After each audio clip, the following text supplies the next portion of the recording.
நண்பர்களே, ஒரு சின்ன கேள்வியோட இன்னைக்கு ஆரம்பிக்கலாம். நீங்க ஒரு இடத்துல இருக்கும்போது, மக்கள் உங்கள உண்மையிலேயே கவனிக்கிறாங்களா? உங்களுடைய வார்த்தைக்கு மதிப்பு குடுக்குறாங்களா? இல்ல நீங்க என்ன சொன்னாலும் அத பெருசா எடுத்துக்காம, சாதாரணமா கடந்து போயிடுறாங்களா? கொஞ்சம் யோசிச்சு பாருங்க. ஏன்னா, நம்மில் நெறைய பேரு, எனக்கு இன்னும் நெறைய விஷயம் தெரிஞ்சிருக்கணும். இன்னும் நல்லா பேச தெரிஞ்சிருக்கணும். அப்பதான் மற்றவர்கள் என்ன மதிப்பாங்கன்னு நெனைக்கிறோம். ஆனா உண்மையான பிரச்சனை பல நேரங்கள்ல நம்முடைய அறிவில் கிடையாது. நம்முடைய இருப்பு எப்படி இருக்கு? நம்மிடம் வெளிப்படுற ஆற்றல் எப்படி இருக்கு? முக்கியமா நம்மை நாமே எந்த அளவுக்கு கட்டுப்பாட்டுல வச்சிருக்கோம் என்பதில் தான் இருக்கு. இன்னைக்கு பார்க்க போற இந்த 5 விஷயங்கள சரியா புரிஞ்சுக்கிட்டீங்கன்னா, உங்கள பலவீனமா உணர வைக்கிற மனநிலையிலிருந்து வெளிய வந்து, மனதளவில ரொம்ப வலிமையான ஒருவரா மாற ஆரம்பிக்கலாம். இவை வெறும் 2 நிமிஷம் உற்சாகப்படுத்துற வார்த்தைகள் கிடையாது. பல நூற்றாண்டுகளுக்கு முன்னாடியே சாணக்கியர் சொல்லிக் கொடுத்த முக்கியமான வாழ்க்கை கோட்பாடுகள். சாணக்கியர் தன்னுடைய சிந்தனை, வியூகம், சுயக்கட்டுப்பாடு இவற்றின் மூலமா சந்திரகுப்த மௌரியரை ஒரு மன்னராக உருவாக்கியவர். ஆனா அவர் அரசியல் வியூகத்தை மட்டும் சொல்லிக் கொடுக்கவில்லை.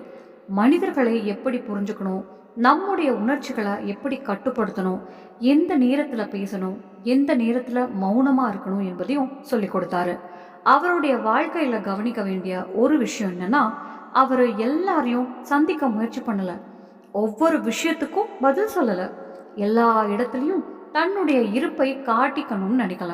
ஏன்னா எல்லா நேரமும் எல்லா இடத்துலயும் எளிதா கிடைக்கிற ஒரு விஷயத்துடைய மதிப்பு கொஞ்சம் கொஞ்சமா குறைஞ்சிடும் என்பதை அவர் புரிஞ்சு வச்சிருந்தாரு. ஆனா இன்னைக்கு நாம் என்ன பண்றோம்? ஒரு மெசேஜ் வந்த உடனே பதில் அனுப்புறோம். யாராவது ஏதாவது சொன்னா உடனே ரியாக்ட் பண்றோம். நம்மை பற்றி ஒரு சின்ன விமர்சனம் வந்தா கூட அதற்கு விளக்கம் கொடுக்க ஆரம்பிச்சிடுறோம். அப்புறம் நான் இவ்வளவு நல்லவங்களா இருக்கேன், ஆனா ஏன் என்னை யாரும் பெருசா எடுத்துக்க மாட்டேங்கிறாங்கன்னு யோசிக்கிறோம். உண்மை கொஞ்சம் கசப்பா இருக்கலாம். மக்கள் நம்முடைய வார்த்தைகளை மட்டும் பார்த்து நம்மை மதிக்கிறதில்ல.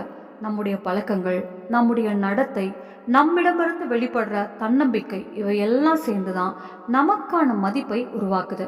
அதனால எப்போ அமைதியா இருக்கணும், எப்போ பேசணும், யாருடைய செயல்களை பெருசா எடுத்துக்காம கடந்து போகணும் என்பதை கற்றுக்கிறது ரொம்ப முக்கியம். குறிப்பா யாரும் உங்களை சாதாரணமா எடுத்துக்க முடியாத அளவுக்கு உங்களை மனதளவில் வலிமையாக்கிக்கணும். ஏன்னா மரியாதையை யாரிடமும் கேட்டு பெற முடியாது. நம்முடைய செயல்கள் தான் அதை உருவாக்க முடியும். இந்த 5 விஷயங்களையும் வாழ்க்கையில சரியா பயன்படுத்த ஆரம்பிச்சீங்கன்னா, மற்றவர்களுக்கு உங்களை பிடிக்குதா இல்லையா என்பது 2வது விஷயமா மாறிடும்.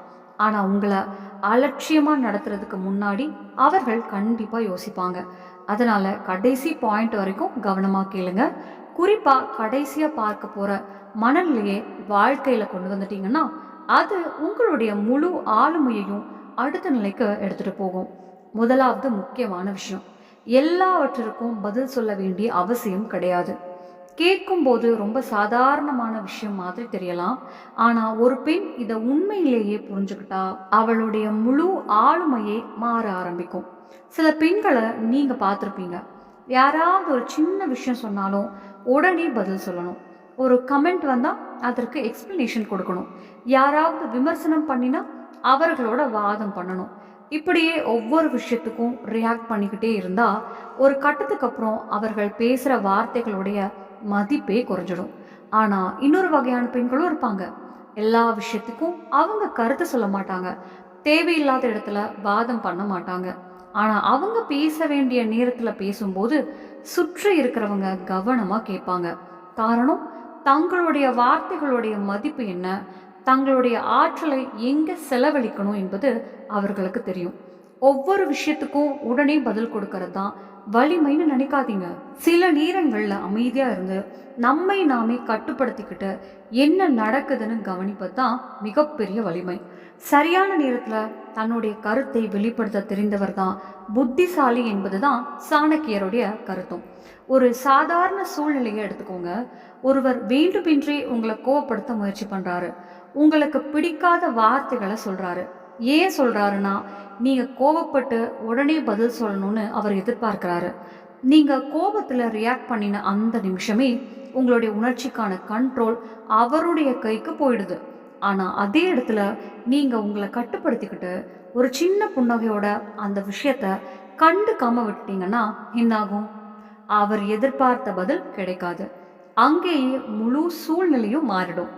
உண்மையான வலிமையான பெண் எல்லா சண்டையிலும் இறங்குறவ கிடையாது. எந்த சண்டை தேவையானது, எது தேவையில்லாதது என்பதை புரிஞ்சு நடந்துக்கிறவ தான். தன்னுடைய மன ஆற்றலை எல்லா இடத்துலையும் வீணாக்காம மன அமைதிக்கு முன்னுரிமை கொடுக்கறவள் தான். சில நேரங்களில் நம்முடைய மௌனம் தான் மிக சக்தி வாய்ந்த பதில். எல்லாவற்றுக்கும் ரியாக்ட் பண்ணுவதை நீங்கள் நிறுத்த ஆரம்பிச்சா கொஞ்சம் கொஞ்சமாக உங்களை வேணுமென்றே தூண்டுறவங்களும் அதை நிறுத்த ஆரம்பிப்பாங்க. ஏன்னா இவங்க நம்முடைய லெவலுக்கு இறங்கி வந்து சண்டை போட மாட்டாங்கன்னு அவங்களுக்கே புரிஞ்சிடும். அங்கே தான் உங்களை பற்றிய அவர்களுடைய பார்வையும் மாற ஆரம்பிக்கும். உங்களை எளிதாக பாதிக்கக்கூடிய ஒருவராக பார்க்காம மனதளவில் வலிமையான ஒருவராக பார்க்க ஆரம்பிப்பாங்க. மரியாதை என்பது என்னை மதிங்கன்னு சொல்லி கேட்பதால் வருவதில்லை. ஒரு பெண் தன்னைத்தானே மதிக்கிறாள் என்பதை அவளுடைய நடத்தை காட்டும் போதுதான் அது தானாக உருவாகுது. அவளுடைய எல்லைகள் தெளிவா இருக்கும். அவசரப்பட்டு எதிர்வினை காட்ட மாட்டாள். தன்னுடைய மதிப்பு என்னன்னு அவளுக்கு தெரியும். அதனால நீங்க உண்மையிலேயே வலிமையானவரா இருக்கணும்னு நினைச்சீங்கன்னா எவ்வளவு பேசுறோம் என்பதுல மட்டும் கவனம் வைக்காதீங்க. உங்களிடமிருந்து வெளிப்படுற ஆற்றல் எப்படி இருக்கு என்பதையும் கவனிங்க. ரெண்டாவது விஷயம், மக்கள் உங்களுடைய வார்த்தைகளை மட்டும் மதிப்பதில்லை, உங்களிடமிருந்து வெளிப்படுற ஆற்றலையும் உணர்கிறார்கள். இது கொஞ்சம் ஆழமா புரிஞ்சுக்க வேண்டிய விஷயம். ஒரு பெண்ணுடைய உண்மையான ஆளுமை இங்கிருந்து தான் வெளிப்பட ஆரம்பிக்குது. தோற்றமும் பேச்சும் மட்டுமே ஒருவரை பற்றிய எண்ணத்தை உருவாக்குவதில்லை. சில பெண்கள் ஒரு வார்த்தை கூட பேசாம ஒரு அறைக்குள் வந்தாலே அவர்களுடைய பிரசன்ஸ் கவனிக்கப்படும். இன்னும் சிலர் நிறைய பேசினாலும் அவர்களுடைய பேச்சுக்கு பெருசா மதிப்பு கிடைக்காது. ஏன் இந்த வித்தியாசம்? உள்ளுக்குள்ள நம்மை பற்றியே நமக்கு நம்பிக்கை இல்லாம அவங்க என்ன நினைப்பாங்க, இவங்க என்ன நினைப்பாங்கன்னு தொடர்ந்து கவலைப்பட்டுக்கிட்டே இருந்தா அந்த பாதுகாப்பின்மை நம்முடைய நடத்தையிலையும் தெரிய ஆரம்பிக்கும். அப்போ மற்றவர்கள் நாம பேசும்போது நடுவுல குறுக்கிடலாம், நம்மை சாதாரணமா எடுத்துக்கலாம், சில நேரங்கள்ல நம்முடைய கருத்தையே புறக்கணிக்கலாம். ஆனா அதே பெண் உள்ளுக்குள்ள அமைதியா நிலையான மனநிலையோட தன்னம்பிக்கையோட இருக்க ஆரம்பிச்சா அவளுடைய இருப்பே அவளுக்காக பேச ஆரம்பிக்கும். ஒவ்வொரு இடத்துலையும் நான் யாருன்னு தெரியுமான்னு நிரூபிக்க வேண்டிய தேவையே இருக்காது. மற்றவர்களே அவளை கவனிக்காம ஆரம்பிப்பாங்க. சாணக்கியரும் ஒருவருடைய உண்மையான அடையாளம் வார்த்தைகளால மட்டும் தீர்மானிக்கப்படுவதில்லை, அவருடைய நம்பிக்கையும் நடத்தையும் அதில் முக்கியமானவை என்ற கருத்தை தான் வலியுறுத்தினார். அதாவது மரியாதை முதல்ல நமக்குள்ள உருவாகணும்.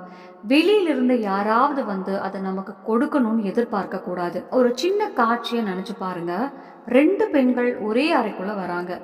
ஒருத்தர் பதட்டமா இருக்காங்க, சுற்றி இருக்கிறவங்க தன்னை பற்றி என்ன நினைக்கிறாங்கன்னு கவனிச்சுக்கிட்டே இருக்காங்க. இன்னொருத்தர் எந்த அவசரமும் இல்லாம அமைதியா வராங்க, நேரா பார்த்து நிதானமா உட்கார்றாங்க, தேவையில்லாம எதையும் நிரூபிக்க முயற்சி பண்ணல. அந்த அறையில இருக்கவங்களுடைய கவனம் இயல்பாக யார் பக்கம் போகும்? தன்னை கட்டுப்பாட்டில் வச்சிருக்கிற அந்த பெண்ணிடம்தான். அதனால உங்களை நிரூபிக்க அவசரப்படாதீங்க. உங்களுடைய நிதானமும் தன்னம்பிக்கையும் உங்களுக்காக பேசட்டும். இந்த விஷயத்த உண்மையிலேயே புரிஞ்சுக்கிட்டு வாழ்க்கையில நடைமுறைப்படுத்த ஆரம்பிச்சாலே கேட்டுட்டு அப்படியே மறந்துடுற பல பேரை விட நீங்க ஏற்கனவே ஒரு படி முன்னாடி இருப்பீங்க. மூன்றாவது விஷயம் இன்னும் முக்கியமானது. எல்லா நேரமும் எல்லாருக்கும் கிடைக்கக்கூடியவராக இருப்பதை குறைச்சிக்கோங்க. உங்களுடைய நேரத்தின் மதிப்பை உயர்த்துங்க. இன்னைக்கு நம்ம நிறைய பேர் சிக்கிக்கிற மிகப்பெரிய இடமே இதுதான். ஒரு மெசேஜ் வந்தா உடனே ரிப்ளை, ஃபோன் கால் வந்தா உடனே அட்டன் பண்ணணும், யாராவது உதவி கேட்டா நம்முடைய வேலையை விட்டுட்டு உடனே ஓடணும். ஆரம்பத்துல இது அன்பு அக்கறை உதவும் குணம் மாதிரி தெரியலாம். ஆனா எப்போதுமே நீங்க இப்படியே எல்லாருக்கும் கிடைக்க ஆரம்பிச்சிங்கன்னா ஒரு கட்டத்துக்கு அப்புறம் சிலர் உங்களை முன்னுரிமையாக பார்க்காம எப்போ வேணும்னாலும் கிடைக்கக்கூடிய ஒரு ஆப்ஷன் மாதிரி பார்க்க ஆரம்பிச்சிடுவாங்க. எப்போதுமே எளிதாக கிடைக்கிற விஷயத்துடைய மதிப்பு கொஞ்சம் கொஞ்சமா குறைவது இயல்புதான். சாணக்கியர் தட்சசீலத்துல ஆசிரியரா இருந்த காலத்துல பலர் அவரை சந்திக்க விரும்பினார்கள். ஆனா அவர் எல்லாருக்கும் உடனே நேரம் கொடுக்கவில்லை. யாருடன் அர்த்தமுள்ள உரையாடல் இருக்குமோ, யாரிடம் திறமை இருக்குமோ அப்படிப்பட்டவர்களுக்கு தான் தன்னுடைய நேரத்தை பயன்படுத்தினாரு.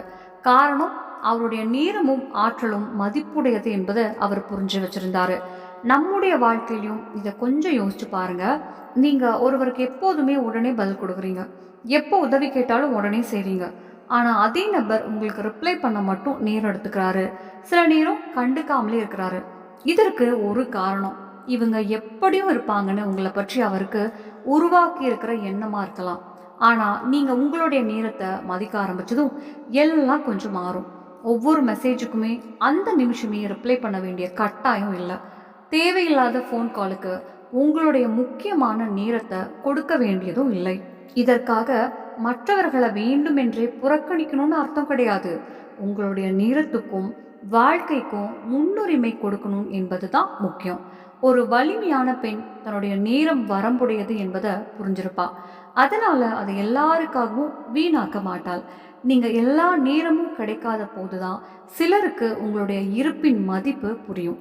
அதனால உங்களுடைய மதிப்பை உயர்த்தணும்னா முதல்ல உங்களுடைய நேரத்தை நீங்களே மதிக்க ஆரம்பிங்க. உங்களை நீங்களே மதிக்கும் போது அதை மற்றவர்களும் உணர ஆரம்பிப்பாங்க. இப்போ 4வது முக்கியமான விஷயத்துக்கு வரலாம். மக்கள் மாறுவதில்லை. பல நேரங்கள்ல அவர்கள் தங்களுடைய உண்மையான குணத்தை கொஞ்சம் கொஞ்சமா வெளிப்படுத்துகிறார்கள். இந்த உண்மையை புரிஞ்சுக்க நமக்கு கொஞ்சம் காலம் ஆகலாம். ஆனா ஒரு முறை புரிஞ்சுக்கிட்டீங்கன்னா வாழ்க்கையில நிறைய விஷயங்களை மனசுல போட்டு குழப்பிக்காம இருக்க முடியும். நாம அடிக்கடி என்ன நினைக்கிறோம், இவங்க முன்னாடி இப்படி இல்லையே, ரொம்ப நல்லா இருந்தாங்க, இப்போ திடீர்னு மாறிட்டாங்களேன்னு நினைக்கிறோம். ஆனா எல்லா நேரமும் ஒருவர் திடீர்னு மாறிட்டாருன்னு சொல்ல முடியாது. சில நேரங்கள்ல ஆரம்பத்துல நமக்கு தெரியாத அவர்களுடைய உண்மையான குணம் காலம் போக போக வெளியே தெரிய ஆரம்பிக்குது. ஆரம்பத்துல எல்லாருமே நல்லா தான் பழகுவாங்க, இனிமையா பேசுவாங்க, நம் மீது அக்கறை இருக்கிற மாதிரி நடந்துப்பாங்க, எந்த குறையும் இல்லாதவர் மாதிரி கூட தெரியலாம்.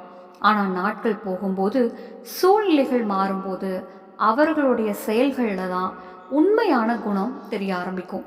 அதனால தான் புத்திசாலித்தனமானவர்கள் ஒருவரை பார்த்த உடனேயே முழுமையா நம்பிவிட மாட்டாங்க. சாணக்கியருடைய வாழ்க்கையிலிருந்தும் இதை புரிஞ்சுக்கலாம். அவர் யாரையும் பார்த்த உடனே நம்பிவிடவில்லை.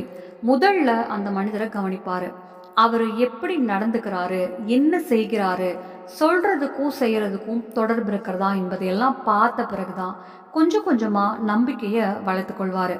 ஏன்னா ஒருவருடைய உண்மையான அடையாளத்தை அவர் பேசுற அழகான வார்த்தைகளால மட்டும் தெரிஞ்சுக்க முடியாது.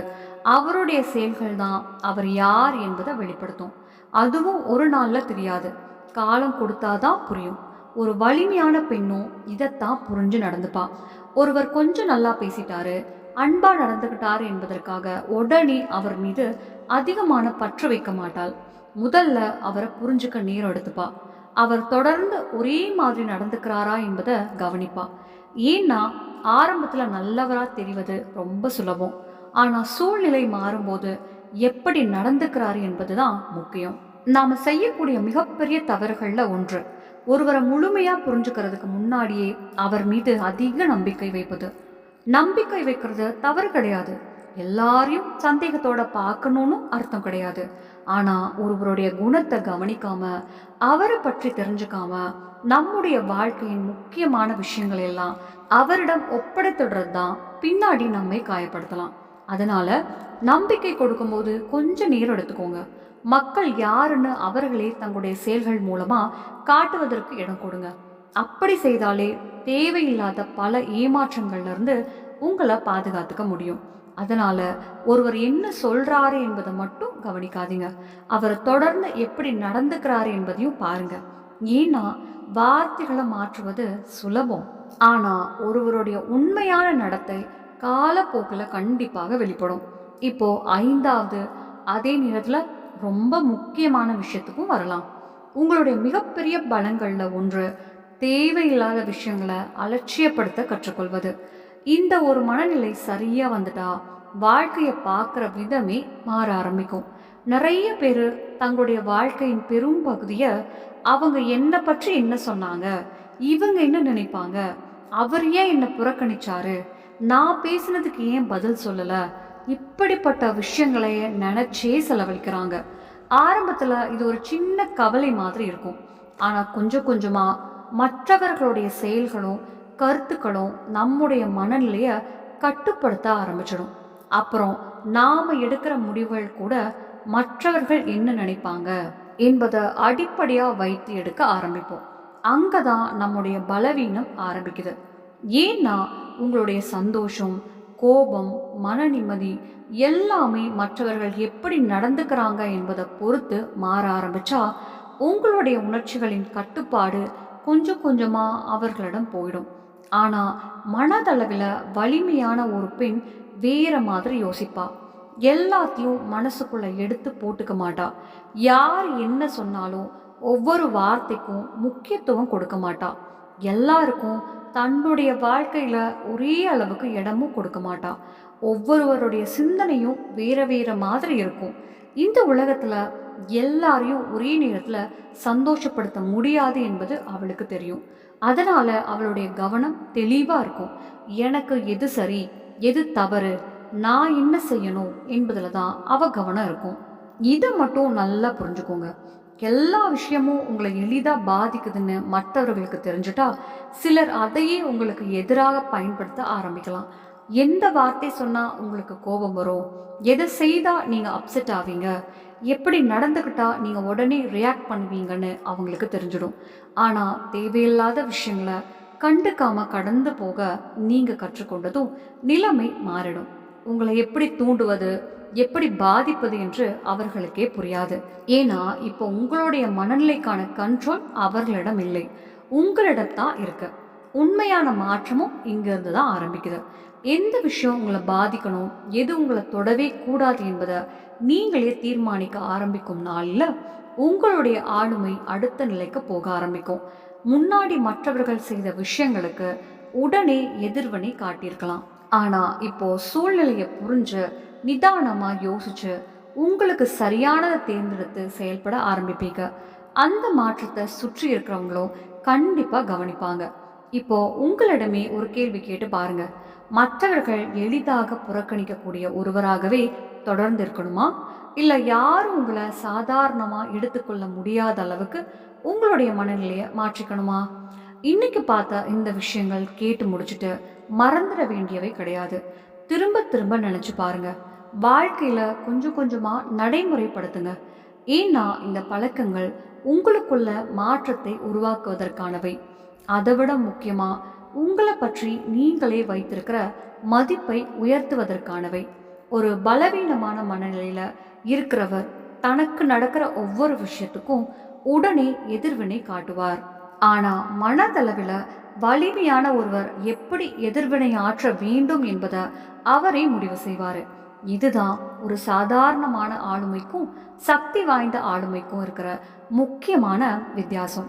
அதனால இப்போ தீர்வு உங்களுடையது. ஒவ்வொரு விஷயத்துக்கும் எல்லாரிடமும் விளக்கம் கொடுத்துக்கிட்டே இருக்க போறீங்களா, இல்லை தேவையான இடத்துல மௌனமாக இருந்து உங்களுக்கான மரியாதையை உருவாக்க போறீங்களா? எல்லாருக்கும் எல்லா நேரமும் கிடைக்கக்கூடியவராக இருக்க போறீங்களா, இல்லை உங்களுடைய நேரத்துக்கும் இருப்புக்கும் மதிப்பு கொடுக்க போறீங்களா? எல்லாரையும் சந்தோஷப்படுத்தணும்னு உங்களை மாற்றிக்கிட்டே இருக்க போறீங்களா, இல்லை உங்களுடைய மனதை முதலில் வலிமையாக்க போறீங்களா? முடிவு உங்களுடையது. ஆனால் ஒரு விஷயத்தை மட்டும் மறக்காதீங்க. நீங்கள் உங்களை கட்டுப்படுத்த கற்றுக்கொண்ட நாளில் இந்த உலகம் உங்களை கட்டுப்படுத்துவது கொஞ்சம் கொஞ்சமாக நின்றுவிடும். யார் என்ன சொன்னாலும் உடனே உங்கள் மனநிலை மாறாது. யாராவது உங்களை புறக்கணிச்சா அதனால் உங்களுடைய மதிப்பு குறைஞ்சிடுச்சுன்னு நினைக்க மாட்டீங்க. எல்லா இடத்துலையும் உங்களை நிரூபிக்க வேண்டிய தேவையும் இருக்காது. உங்களுடைய மதிப்பு என்னன்னு முதல்ல உங்களுக்கு தெரியும். அதுதான் உண்மையான வலிமை. இந்த வீடியோ உங்களுக்கு உண்மையிலேயே பயனுள்ளதாக இருந்திருந்தா மறக்காமல் லைக் பண்ணுங்க, கமெண்ட்ல வலிமைன்னு எழுதுங்க. இது போல உங்களுடைய மனநிலையை இன்னும் வலிமையாக்கக்கூடிய வீடியோக்களை தொடர்ந்து பார்க்க நம்ம ஆன்மீக தமிழ் சேனலை சப்ஸ்கிரைப் பண்ணிக்கோங்க. ஏன்னா இங்கே வெறும் ஊக்கமான வார்த்தைகளை மட்டும் கேட்டு கடந்து போகாமல் வாழ்க்கையில் நடைமுறைப்படுத்தக்கூடிய விஷயங்களையும் தொடர்ந்து பார்க்க போகிறோம். கடைசியாக இதை மட்டும் மனசில் ஆழமாக பதிய வச்சுக்கோங்க. வலிமை என்பது எல்லாரையும் வெல்வது கிடையாது. முதல்ல உங்களை நீங்களே கட்டுப்படுத்த கற்றுக்கொள்வது தான். தேவையான இடத்துல பேசுங்க, தேவையில்லாத இடத்துல அமைதியாக இருங்க. எல்லாருடைய கருத்தையும் மனசுக்குள்ளே எடுத்து போட்டுக்காதீங்க. மக்கள் உங்களை புறக்கணிக்கிற அளவுக்கு இல்லாமல் உங்களை புரிந்து கொள்ள முயற்சி செய்கிற அளவுக்கு உங்களுடைய நிலையை உயர்த்திக்கோங்க. அடுத்த வீடியோவில் இன்னொரு பயனுள்ள விஷயத்தோட சந்திப்போம். அது வரைக்கும் மனதளவில் வலிமையாக இருங்க, நிதானமாக இருங்க. உங்களுடைய மதிப்பை ஒருபோதும் நீங்களே குறைச்சிக்காதீங்க. நன்றி. நம்ம சேனல்